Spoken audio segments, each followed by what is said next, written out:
Hi, Hitul's Healthy Talks. Today's topic: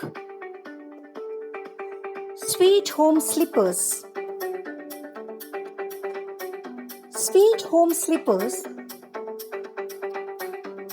The topic is mainly picked as a concept to give importance to slippers to wear at home. How can slippers make sweet home? It may look funny, but it is a reality in this 21st century.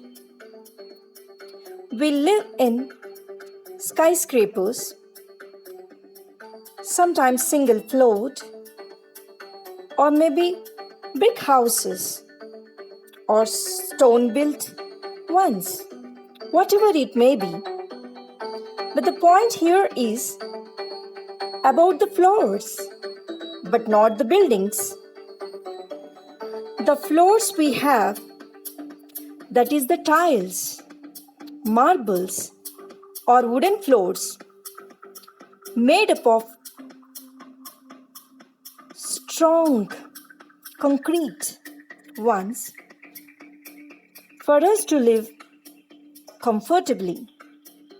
Here, we are free from living organisms which might be threatening us,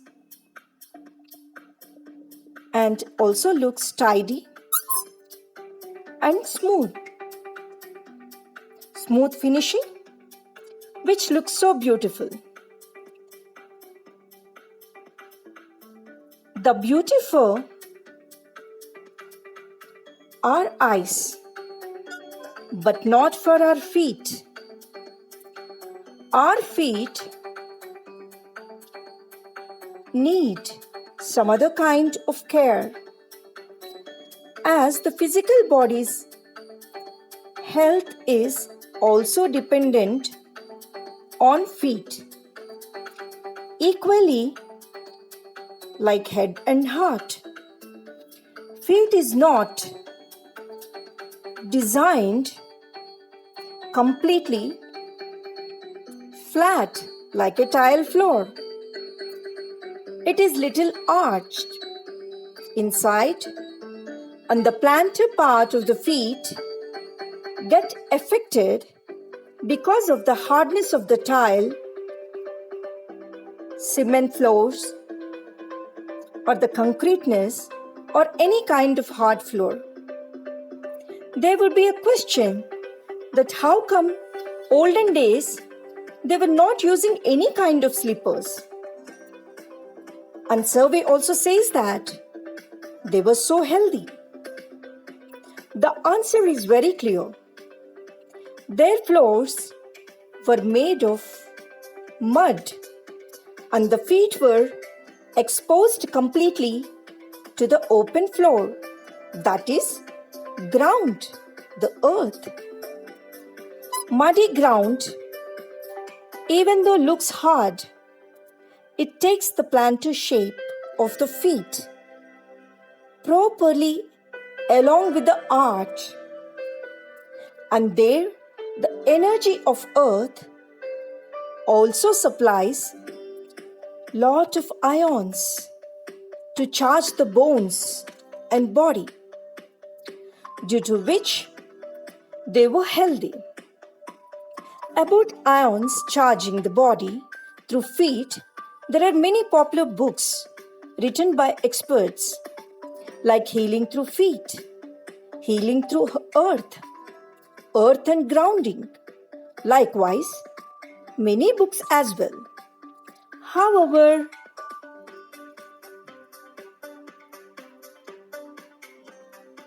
as everyone is unique, our every problem is different.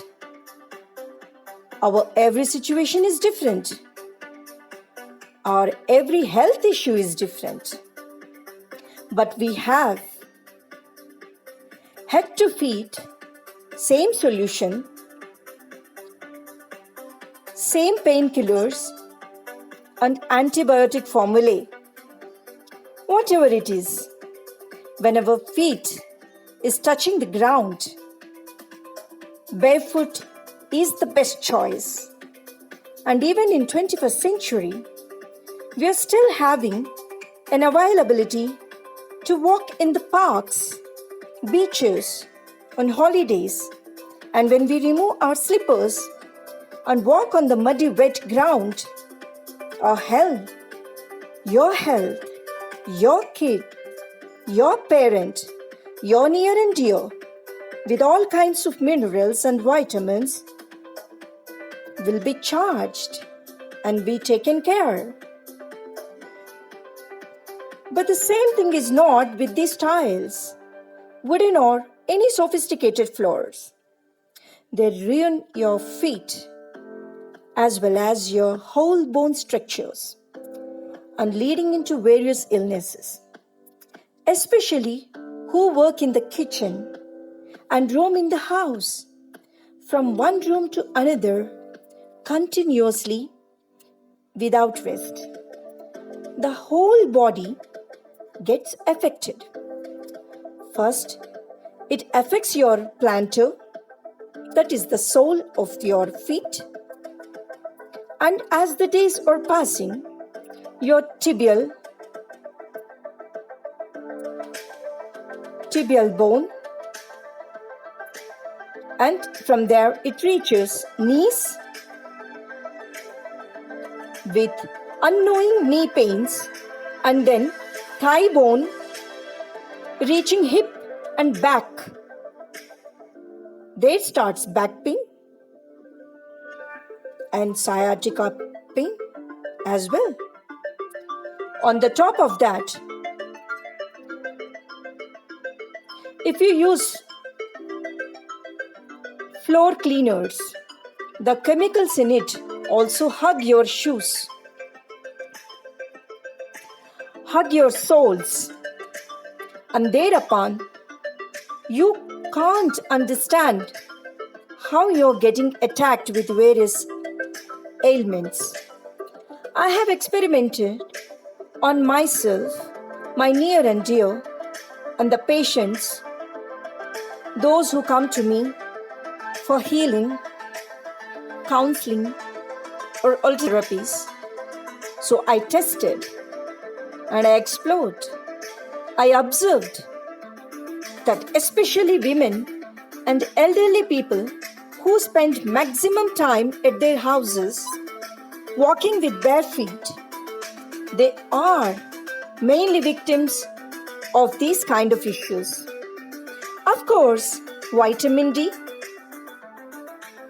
when they are not exposed themselves to sufficient sunlight, and insufficient supplements of B12, degeneration because of lack of proper exercise, and unhealthy food habits are all package of these illnesses. Even when the therapy is given covering all these issues, still their bone-related issues were persisting.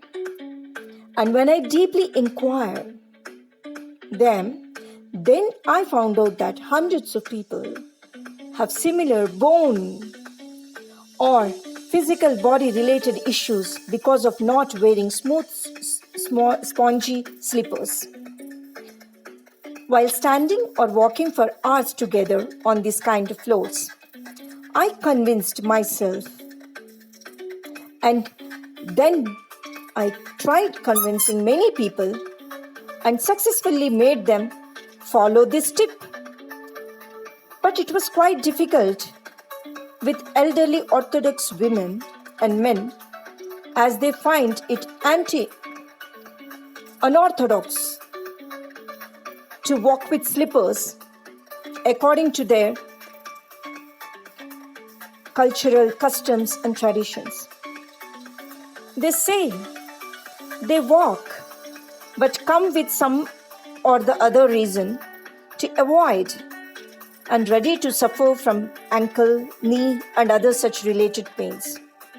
I always used to feel pity for them when I have advised them to try wearing smooth, spongy slippers. Within a month's time, the therapies or any treatment they are taking, either allopathy or alternative therapy, worked rapidly and recovery was very fast. Therefore, I would request you to try this tip of wearing smooth, spongy slippers with you, your own self, your beloved ones, children, women, and elderly people at home who are for longer time suffering or to avoid as a precautionary ailments. Advise your near and dear friends, your well-wishers, or your enemies as well, along with any kind of treatment, allopathy or alternative therapy they are taking with. If you have any genuine queries or objections on this, just try for yourself for a month and you will surely find some changes. Also, do not forget to recharge yourselves with exposing your feet for at least half an hour twice in a week, if possible, on the ground, on the wet, muddy ground. Daily exposure to sunlight and open, muddy, wet ground, playing or standing on it with barefoot keeps your health intact. Kindly be healthy, happy, and safe. Thank you.